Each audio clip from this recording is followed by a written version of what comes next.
Hello everyone, welcome to my YouTube channel Tollywood tales. Different కాన్సెప్ట్స్తో movies చేసే Basil Joseph హీరోగా వచ్చిన మూవీ మర్నమాస్. సీరియల్ కిల్లర్ కాన్సెప్ట్తో వచ్చిన కామెడీ మూవీ ఇది.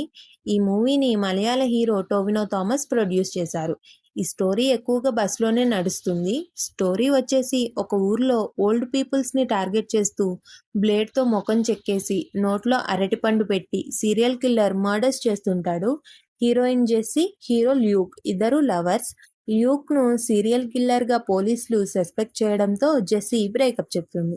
ఒకరోజు బాక్సింగ్ కోచింగ్ నుంచి జెస్సీ ఇంటికి బస్సులో వెళ్తుండగా కేశవ కురూప్ అనే ఓల్డ్ పర్సన్ తనతో మిస్బిహేవ్ చేస్తుండటంతో అతని ఫేస్ మీద పెప్పర్ స్ప్రే కొడుతుంది. ఆ స్ప్రే వల్ల అతను బస్సులోనే చనిపోతాడు. ఆ బస్సులో డ్రైవర్, కండక్టర్తో పాటు సీరియల్ కిల్లర్ కూడా ఉంటాడు. డెడ్ బాడీని నేను మాయం చేస్తానని సీరియల్ కిల్లర్ అంటాడు. తర్వాత ల్యూక్ కూడా అదే బస్సు ఎక్కుతాడు. కొంతసేపటికి అందరూ కలిసి శవాన్ని పూడ్చే టైంలో చనిపోయిన కేశవ చిన్నప్పటి నుంచి తను వెతుకుతున్న తన తండ్రి అని కండక్టర్కి తెలుస్తుంది. ఫస్ట్ హాఫ్లో సీరియల్ కిల్లర్ ఎవరనేది ఈ బస్లో వాళ్ళకి తెలుస్తుంది. సెకండ్ హాఫ్లో సీరియల్ కిల్లర్ వాళ్ళని ఏం చేస్తాడో అనే టెన్షన్ బిల్డ్ చేస్తూనే కామెడీతో మూవీ అలా సాఫీగా వెళ్ళిపోతుంది. మామూలుగా సీరియల్ కిల్లర్ మూవీస్ అంటే ట్విస్ట్లు, థ్రిల్లింగ్, అలాగే వైలెన్స్ కూడా ఎక్కువగా ఉంటుంది.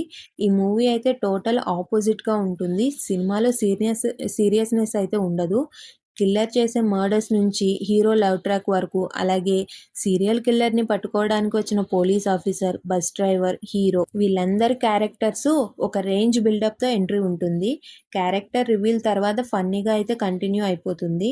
For example, police officer entry scene chain పట్టుకుని సీరియస్గా కిల్లర్స్కి యమధర్మరాజులా ఒక రేంజ్ ఎలివేషన్స్ అయితే ఇచ్చి వెంటనే కుక్క మిస్సింగ్ అని కన్నీళ్లు పెట్టుకోవడం ఫన్నీగా ఉంటుంది. ఫస్ట్ హాఫ్ అయితే ఫుల్ కామెడీగా ఉంటుంది. సెకండ్ హాఫ్లో అయితే కామెడీ డోస్ కొంచెం తగ్గిందని అయితే చెప్పొచ్చు. ఈ మూవీలో Basil Joseph dialogue delivery, mannerism, acting అన్నీ కూడా హిలేరియస్గా చాలా బాగుంటుంది. సీరియల్ కిల్లర్ రోల్ చేసిన యాక్టర్ ఇన్నోసెంట్గా కనిపించే విలన్గా చూపించిన వేరియేషన్స్ అయితే చాలా బాగుంది.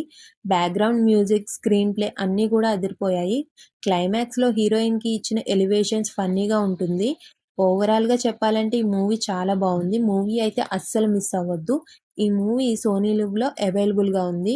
నెక్స్ట్ సుమంత్ నటించిన మూవీ అనగనగా. ఇలాంటి క్వైట్ న్యాచురల్ రోల్లో సుమంత్ గారిని ఇంతకుముందు మూవీస్లో కూడా చూసాం. ఈ మూవీలో కూడా ఆయన యాక్టింగ్ డీసెంట్గా ఉంటుంది. స్టోరీ వచ్చేసి సూసైడ్ చేసుకోవాలనుకున్న బాబుని తీసుకుని పేరెంట్స్ సైకాలజిస్ట్ దగ్గరికి రావడంతో స్టార్ట్ అవుతుంది.